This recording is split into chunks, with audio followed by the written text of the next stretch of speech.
চট্টগ্রাম শহরের ভিতরেই রয়েছে এক টুকরো পাহাড়, যেটা আমরা অনেকেই জানি না।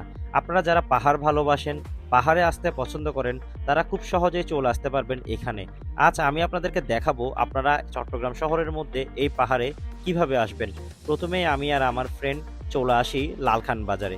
আপনারা যেখান থেকে আসেন না কেন, যে জায়গা থেকে আসেন না কেন, আপনাদের প্রথমেই এই লালখান বাজার আসতে হবে। আমরা প্রথমেই এই লালখান বাজার চলে আসি। এই লালখান বাজারের রাস্তা যখন আপনারা পার হবেন, তখন আপনারা এরকম একটা লাল কালারের সাইনবোর্ড দেখতে পাবেন এবং পাশে রয়েছে একটি পোল। এই পোল দিয়ে সোজা আপনাদের ভেতরের দিকে হেঁটে যেতে হবে। এটা হচ্ছে সেই রাস্তা যেটার মাধ্যমে আমরা পাহাড়ে পৌঁছাতে পারবো। এই পাহাড়টাকে বাটালি হিল কিংবা জিলাপির পাহাড় বলা হয়। জিলাপি পাহাড় বলা হয় এই কারণে, কারণ এটা সম্পূর্ণ জিলাপির মতো প্যাঁচ। এটা পাহাড়টা দেখলে আপনারা উপর থেকে বুঝতে পারবেন যে এই পাহাড় সম্পূর্ণ জিলাপির মতো। আমি যখন গিয়েছিলাম তখন বিকালবেলা, তাই আপনারা যদি বিকালের দিকে আসেন তখন আপনারা খুব ভালোভাবে এখানে ঘুরতে পারবেন, যেহেতু তখন রোদের পরিমাণ থাকে না। এছাড়া আপনারা সকালেও চাইলে আসতে পারেন বাটালি হিলে। এই বাটালি হিল চট্টগ্রাম শহরের মধ্যে হওয়ায় খুব সহজে কম খরচে এখানে আসা যায়। সেই সাথে আপনারা যারা ছবি তুলতে পছন্দ করেন তাদের জন্য বাটালি হিল হতে পারে একটি অন্যতম সুন্দর জায়গা। সেই কারণে আজকে আমি আর আমার ফ্রেন্ড এখানে চলে এসেছি। আমার নিচে আপনারা দেখতে পাচ্ছেন আমি কতটা উপরে উঠে এসেছি। সো গাইস, এখানে আসলে আপনারা শুধু গাছপালা আর পাহাড়, উঁচু উঁচু পাহাড় এগুলোই দেখতে পাবেন। সম্পূর্ণ জায়গাটা নিরাপত্তা রয়েছে, তাই এখানে আসলে আপনাদের নিরাপত্তা ইস্যু নিয়ে চিন্তা করতে হবে না। একটা সময় ছিল যখন এখানে মোবাইল চুরি হতো, সো এখন এই জিনিসটা নাই। এখানে আপনারা খুব সহজে আসতে পারবেন এবং ঘুরে যেতে পারবেন এই বাটালি হিলে। এটি চট্টগ্রাম মহানগরীর সর্বোচ্চ উঁচু পাহাড়, যার উচ্চতা প্রায় 280 ফুট। রাস্তা পেঁচানো এবং আঁকাবাঁকা হওয়ার কারণে এটি স্থানীয়ভাবে জিলাপি পাহাড় নামে পরিচিত করা হয়েছে। এই পাহাড়ের সর্বোচ্চ চূড়ার নাম শতায়ু অঙ্গন। এখান থেকে বঙ্গোপসাগর, চট্টগ্রাম শহর এবং শহরের অনেক অংশ, এমনকি পরিষ্কার দিনে কর্ণফুলী নদীর কিছু অংশ দেখা যেত, কিন্তু বর্তমানে তার কোনো কিছুই দেখা যায় না।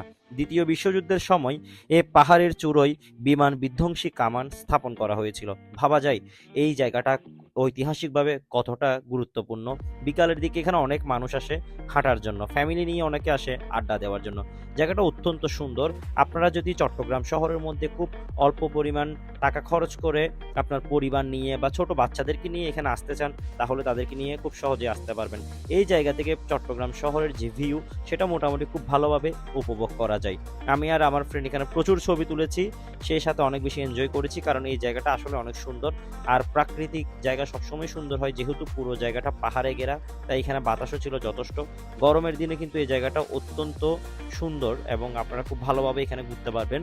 এখানে সিঁড়ি রয়েছে, আপনারা এই সিঁড়ি দিয়ে যদি সোজা নেমে যান, তাহলে বর্তমান যেটা সিটি কর্পোরেশনের অফিস, আপনারা সেটা দিয়ে নামতে পারবেন। তবে আমরা সেটা দিয়ে নামিনি, আমরা কিছুটা সিঁড়ি নিচে নামার পর আমরা আবার উঠে গিয়েছিলাম।